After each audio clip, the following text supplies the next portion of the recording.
Chers amis, bonjour. Nous sommes le mardi 24 septembre 2024. Il est 9h30. Quelques news de l'Arménie, de l'Artsakh et de la diaspora arménienne. Alors, commençons par Aliyev, encore une fois. Donc, le dictateur de l'Azerbaïdjan, Ilham Aliyev, il a qualifié d'inadéquate la proposition de l'Arménie de signer 13 des 17 articles du traité de paix avec l'Azerbaïdjan. C'est lors de la session du nouveau parlement d'Azerbaïdjan qu'il a prononcé ce discours. Donc voilà, donc une nouvelle fois, Bakou renvoie à Yerevan ce traité de paix qui ne sera pas signé puisqu'il ne veut pas Pachinian, enfin le gouvernement Pachinian affirmait que de toute façon on est d'accord sur 13 points du traité, 13 articles sur 17, on n'a qu'à signer les 13 et puis on verra après les 4 autres. L'Azerbaïdjan veut tout ou rien, donc voilà une nouvelle fois, et dedans bien sûr il y a le changement de la constitution de l'Arménie, auquel l'Arménie n'est pas du tout aujourd'hui prête à le faire, bien évidemment, et ça prendrait beaucoup de temps, changer une constitution. Voilà le rejet une nouvelle fois de Bakou à la proposition d'Yerevan. Le traité de paix ne sera pas signé dans les meilleurs délais, en tout cas, voilà.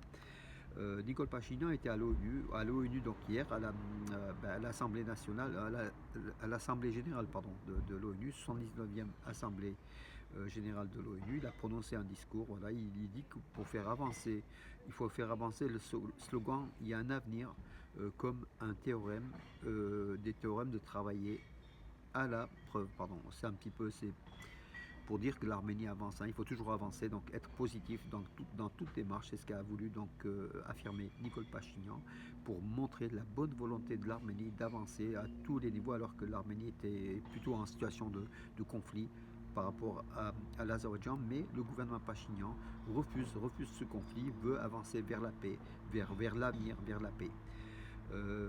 Voilà. Elina Vanessian, c'est la joueuse de tennis numéro 47 mondiale, donc qui représente l'Arménie. Donc elle a fait une longue interview hier au journal AM Sport que j'ai repris. Pratiquement dans la totalité de son interview, c'est très intéressant. Je ferai tout pour représenter correctement l'Arménie aux Jeux Olympiques de Los Angeles 2028. Et elle pense être, tant qualifiée que peut-être être parmi les premières aux JO de 2028 à Los Angeles, où elle représentera l'Arménie en tennis. Le ministre arménien de la Défense, accompagné du ministre des Finances. Donc le ministre de la Défense, c'est Soulen Papikan, le ministre des Finances.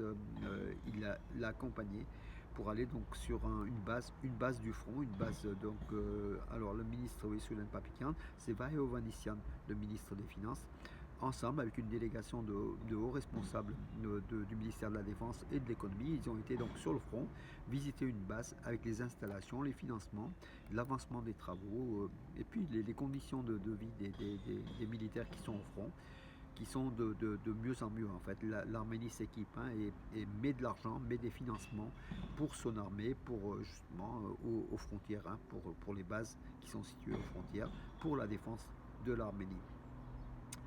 Alors l'Arménie a présenté dans un stand des produits de 11 entreprises au salon World Food India 2024 à New Delhi. Voilà, encore une fois, donc l'Arménie avance, même en Inde, donc les relations entre l'Arménie et l'Inde sont bonnes. Et puis voilà, un stand, il y avait 11 pays qui étaient représentés, donc dont l'Arménie, à ce salon international World Food India, des produits de consommation, alcool, boissons, produits de consommation courante de l'Arménie, donc présentés en Inde, sans doute à la clé des contrats. Alors, le président du Comité national des recettes de l'État d'Arménie et des ambassadeurs de divers pays et de l'Union européenne ont visité le poste de contrôle, le poste de douanier de Magara à la frontière arméno-turque. C'est un poste complet, qui a été financé en partie par l'Europe et qui est prêt à fonctionner si politiquement Ankara ouvre la frontière avec l'Arménie. Voilà ce poste de Magara, ce poste terrestre. La priorité numéro 1 de l'Azerbaïdjan est l'augmentation de la puissance militaire, a affirmé une nouvelle fois Aliyev, lors de son discours au Parlement hier, une nouvelle fois. Bien sûr, l'Azerbaïdjan craint la revanche, entre guillemets, la revanche de l'Azerbaïdjan, de l'Arménie, pardon. C'est ce qu'Aliyev a déclaré, l'Arménie revancharde s'arme, et il faut contrer à cela en s'armant à un autre niveau. Pourtant, l'Azerbaïdjan est surarmé, donc elle n'a pas de crainte d'attaque de l'Arménie, mais l'Arménie s'arme pour sa défense, ça on le sait. Une rencontre entre Nicole Pachinian et Erdogan à New York est prévue sans doute aujourd'hui, donc on verra aujourd'hui, donc lors de la 79e assemblée de l'ONU. En tout cas, c'est ce que déclarent les médias turcs, pas les médias arméniens, mais les médias turcs. Donc voilà, donc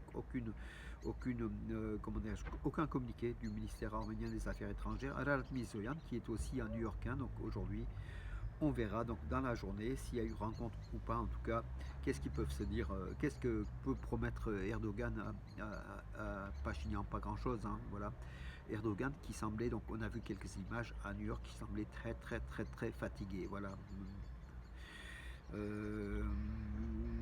Voilà mes amis, écoutez, j'en ai fait le tour de l'actualité pour aujourd'hui en tout cas. Il fait un peu frais, je suis dehors, mais bon, je crois que ce sont les dernières journées où je suis un petit peu dehors, dans le jardin.